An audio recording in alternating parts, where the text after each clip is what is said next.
छात्राओं, पिछले वीडियो में हमने पंचवटी वन वर्णन के अंतर्गत एक छंद का अध्ययन कर लिया था। आज हम उससे अगले छंद का अध्ययन करेंगे।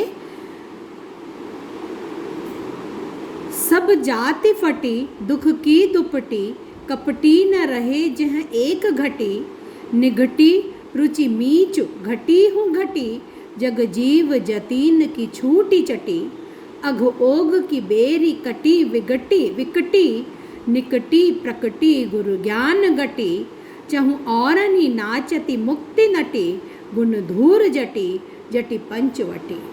तो यहाँ पर लक्ष्मण के शब्दों में केशवदास यहाँ लक्ष्मण द्वारा पंचवटी का वर्णन करवा रहे हैं। पिछले वीडियो में हमने देखा कि राम, सीता और लक्ष्मण पंचवटी में आते हैं, तो पंचवटी जिसका वातावरण अत्यंत सुंदर है, सुरम्य है, वहाँ राम, सीता और लक्ष्मण कैसे लगते हैं, ये वर्णन केशवदास ने किया था। यहाँ पर लक्ष्मण जो अनुभव करते हैं पंचवटी में आने पर, उन्हें पंचवटी जैसी प्रतीत होती है, वह केशवदास ने कहलवाया है। तो केशवदास यहाँ लक्ष्मण के माध्यम से कहते हैं कि ये पंचवटी कैसी है। सब जाति फटी दुख की दुपटी, यहाँ आते ही दुख की सारी दुपटी, चादरें फट जाती हैं। दुख की सारी दुपटी, दुख की सारी चादरें फट जाती हैं, सारा दुख समाप्त हो जाता है। कपटी न रहे जहाँ एक घटी, कपटी व्यक्ति जहाँ एक घड़ी भी नहीं रह पाता, एक पल के लिए भी कपटी व्यक्ति इसमें प्रवेश नहीं कर सकता, यहाँ नहीं टिक सकता। निघटी रुचि मीचु घटी हूँ घटी, और जिस पंचवटी में आते ही निघटी पापपूर्ण रुचि, मीचु मृत्यु की, तो मृत्यु की पापपूर्ण इच्छा एक घड़ी में ही घटी मिट जाती है, समाप्त हो जाती है। यानी मृत्यु जैसे जो बोध है, भाव है, वो कैसे पापपूर्ण है, जीवन की ओर बढ़ना चाहिए। तो ये जो ऐसे पापपूर्ण भाव हैं, ये एक घड़ी में ही समाप्त हो जाते हैं। जग जीव जतीन की छूटी चटी, जग के जीवों और यतियों की जो चटी रट है, वो यहाँ आकर छूट जाती है। उनकी जो जिद है, उनका जो हट है, वो यहाँ आकर टूट जाता है, समाप्त हो जाता है। अघ ओग की पेरी कटी विकटी, अघ ओग महापाप की, विकट बेड़ियाँ यहाँ आते ही कट जाती है। तो महापाप जो व्यक्ति इस संसार में अपने ऊपर धारण किए रहता है, वो पाप की बेड़ियाँ उसे जकड़े रहती हैं। लेकिन पंचवटी इतनी पवित्र है कि यहाँ आगमन के साथ ही जो पाप की विकट बेड़ियाँ हैं वो कट जाती हैं, उससे भी व्यक्ति का पीछा छूट जाता है। निकटी प्रकटी गुरु ज्ञान गटी, क्योंकि यहाँ निकट ही, यहाँ आते ही गुरु के ज्ञान की गठरी मानो खुल पड़ती है। गुरु का पवित्र ज्ञान प्राप्त हो जाता है और उससे महापाप की बेड़ियों से भी व्यक्ति मुक्त हो जाता है, सारे पाप के बंधनों से व्यक्ति मुक्त हो जाता है। चहु औरनी नाचती मुक्ति नटी, यहाँ पर चारों ओर मुक्ति रूपी नटी नृत्य करती हुई दिखाई देती है। मुक्ति का बोध, मुक्ति का एहसास, मुक्ति का भाव यहाँ अनुभव होने लगता है, मानो मोक्ष प्राप्त होने लगता है। इतना पवित्र यहाँ का वातावरण है। गुण धूर जटी जटी पंचवटी, यह सुंदर पंचवटी साक्षात धूर जटी शिव के गुणों से युक्त है। तो जैसा शिव का प्रभाव होता है, शिव के शिवत्व का प्रभाव होता है, वैसा ही प्रभाव इस पंचवटी का मन पर पड़ता है, मनुष्य पर पड़ता है। अब यहाँ पर एक बात जो ध्यान देने की है, मैं पूर्व में भी इसका उल्लेख कर रही हूँ कि ये एक प्रकार से शांत रस है।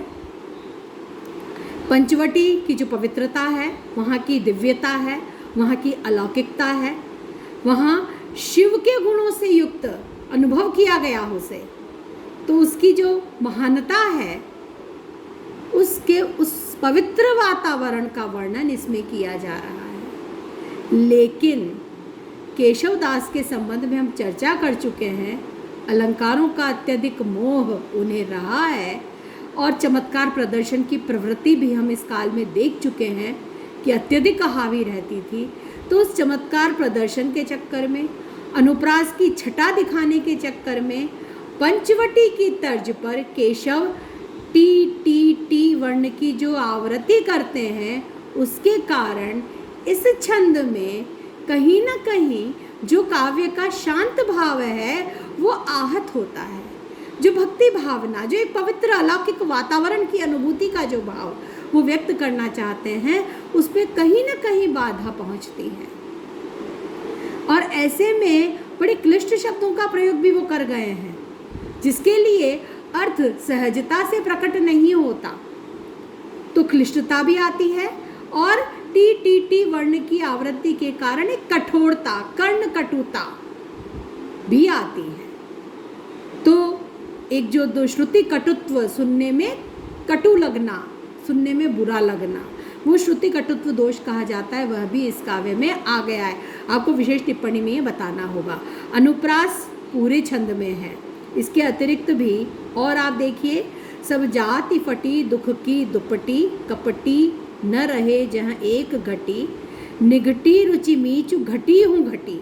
तो ये घटी, घटी और घटी, इसमें यमक अलंकार है। ठीक है, घटी में, एक घड़ी में घटी, घट गई, कम हो गई, समाप्त हो गई। ठीक है, इसी प्रकार से जगजीव जतीन की अघ ओघ की बेरी, कटी विकटी, कटी और विकटी महापाप की बेड़ियाँ, निकटी प्रकटी, तो कटी और विकटी में भी यमक है।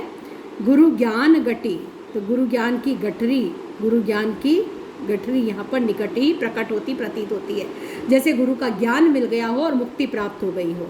चाहों और मुक्ति रूपी नर्तकी नाचती हुई प्रतीत होती है। तो अत्यधिक दिव्यता, अलौकिकता, पवित्रता के वातावरण की यह जो अनुभूति होती है, उसका वर्णन यहाँ किया जा रहा है। लेकिन अनुप्रास अलंकार की छटा दिखाने के चक्कर में इसमें श्रुति कटुत्व दोष भी आ गया है। इसके अतिरिक्त अलंकारों को आप पहचानने की कोशिश करिए। कुछ अलंकार मैंने आपको बता दिए हैं, वो भी आपको बताने होंगे।